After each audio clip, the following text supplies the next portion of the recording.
नारायणं नमस्कृत्य नरं चैव नरोत्तमं देवीं सरस्वतीं व्यासं ततो जयम उदीरयेत्। नमस्कार, चलिए शुरू करते हैं आज की कथा। अब तक की कथा में आपने सुना कि रामचंद्र सीता और लक्ष्मण के साथ चित्रकूट में पर्णकुटी बनाकर रहने लगे। इधर राम को विदा करके निषाद राज गुह अपने घर चला आया और सुमंत्र उदास मन से अयोध्या वापस चल दिए। अयोध्या में उन्हें देखकर पुरवासी उनसे राम के बारे में पूछने लगे। सुमंत्र ने कहा कि राम ने गंगा पार करके मुझे लौटा दिया। ये सुनकर अयोध्यावासी विलाप करने लगे। दुखी सुमंत्र राजा दशरथ के पास कौशल्या के भवन में पहुंचे। सुमंत्र को अकेले आया देखकर दशरथ की रानियां रोने लगी। सुमंत्र 8वीं ड्योढ़ी लांघ कर महाराज दशरथ के पास पहुंचे और राम ने उनसे जो कुछ कहने के लिए कहा था महाराज से सब कह दिया। राम के संदेश को राजा ने चुपचाप सुन लिया और फिर पुत्र वियोग के शोक से अचेत होकर गिर पड़े। तब सुमित्रा और कौशल्या ने उनको उठाया।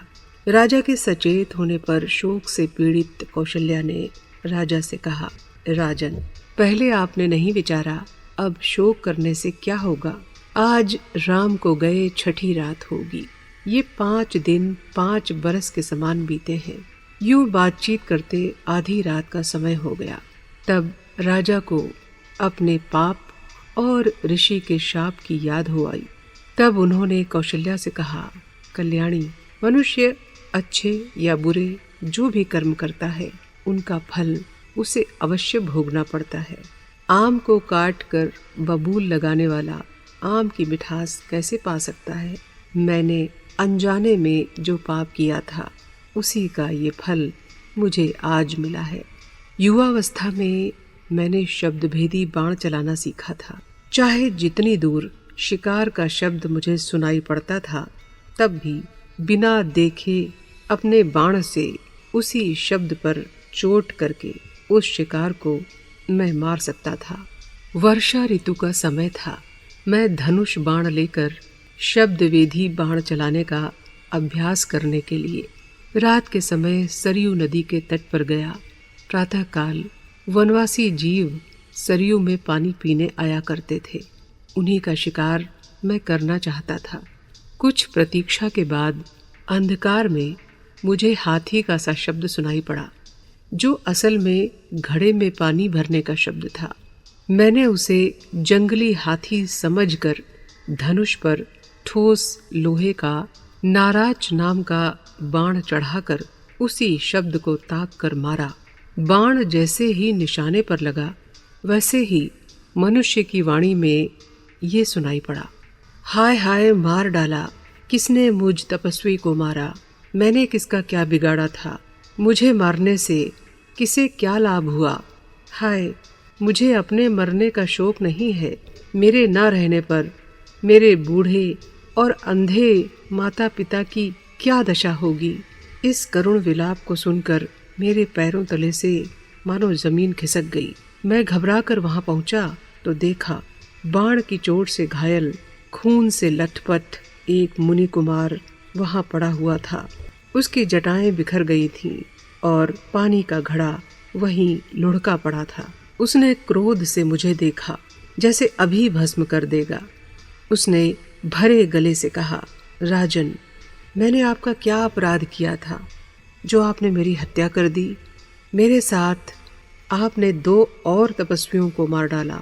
मेरे बूढ़े और अंधे माता पिता रात के प्यासे हैं। मैं उनके लिए पानी लेने आया था। मैं ही उनका एकमात्र सहारा हूँ। वे मेरी राह देख रहे होंगे। उन्हें मेरी दशा का ज्ञान नहीं है।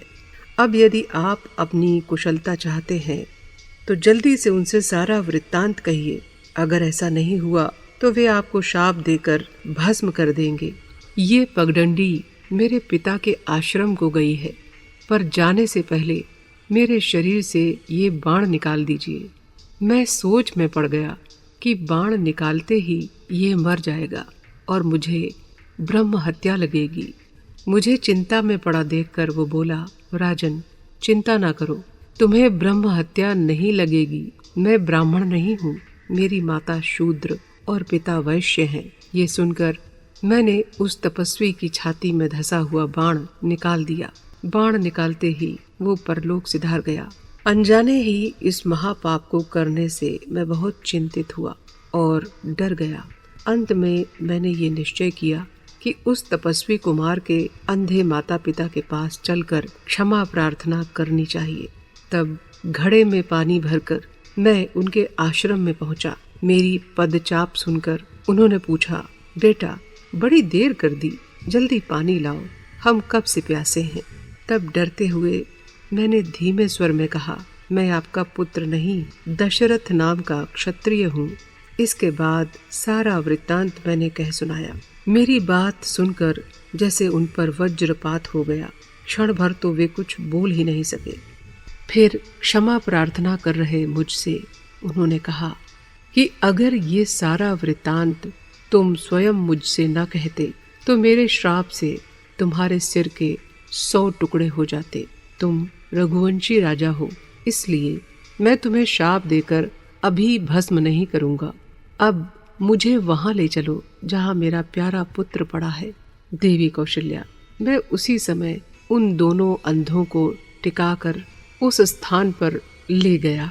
मुनि और उसकी पत्नी ने अपने पुत्र को हाथों से स्पर्श करके बड़ी देर तक विलाप किया। फिर मैंने मुनि की आज्ञा से वहीं चिता बनाई। मुनि ने कहा, पुत्र, तुमने तन मन से माता पिता की सेवा की है, इसलिए तुम स्वर्ग जाओ। मेरी तपस्या के फलस्वरूप तुम्हें स्वर्ग मिले। इतना कहकर पिता ने पुत्र को तिलांजलि दी। उसी समय मैंने देखा कि वो मुनि कुमार दिव्य शरीर धारण कर इंद्र के साथ विमान में बैठकर स्वर्ग लोक जा रहा है। इसके बाद मुनि ने मुझसे कहा कि तुमने बिना जाने ही मेरे पुत्र की हत्या की है, इसलिए मैं तुम्हें ये श्राप देता हूँ कि जिस तरह मैं पुत्र शोक से मरता हूँ, उसी तरह तुम भी पुत्र के शोक से प्राण त्याग करोगे। इस प्रकार मुझे शाप देकर उस मुनि और उसकी पत्नी दोनों ने अपने पुत्र की चिता में बैठकर अपने शरीर को भस्म कर दिया। हे देवी, ये मेरे ही कर्म का फल है। अब कुछ ही देर में मैं प्राण त्याग करूंगा।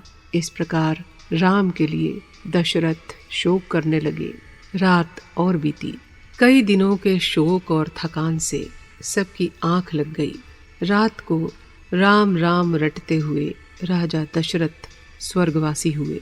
प्रातःकाल बंदी जन उन्हें जगाने राजभवन पहुँचे, किंतु सूर्योदय के बाद भी जब महाराज पलंग से नहीं उठे तब सबको शंका हुई।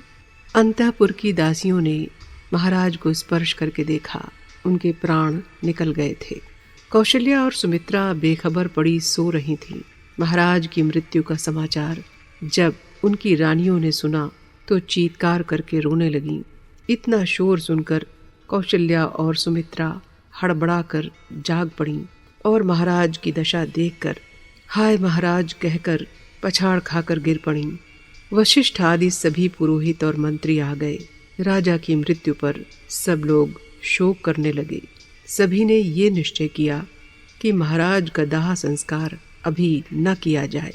राम लक्ष्मण वन में हैं और भरत शत्रुघ्न ननिहाल में हैं। इस समय कोई राजा नहीं है, इसलिए जब तक कोई राजगद्दी पर न बैठे तब तक बुद्धि से काम लेना चाहिए। वशिष्ठ जी के आदेश से राजदूतों को उसी समय केकय देश भरत और शत्रुघ्न को लिवा लाने के लिए भेजा गया।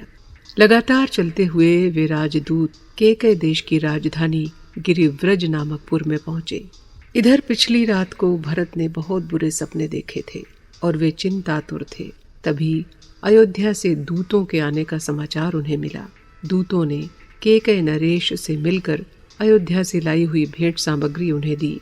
उसके बाद भरत से मिलकर उन्होंने कहा, राजकुमार, वशिष्ठ जी ने आपसे कहा है कि सब कुशल है, किंतु राज कार्य के कारण आपका तुरंत अयोध्या आना आवश्यक है, इसलिए आप शीघ्र चलिए। दूतों के इस प्रकार कहने पर भरत अपने नाना से आज्ञा लेकर शत्रुघ्न के साथ अयोध्यापुरी की ओर चल दिए। भरत के साथ उनके नाना ने अपने भरोसेमंद मंत्रियों और कुछ सैनिकों को साथ भेज दिया था। रास्ते में साधारण विश्राम करते हुए भरत जी 7 दिन में अयोध्या नगरी पहुँचे।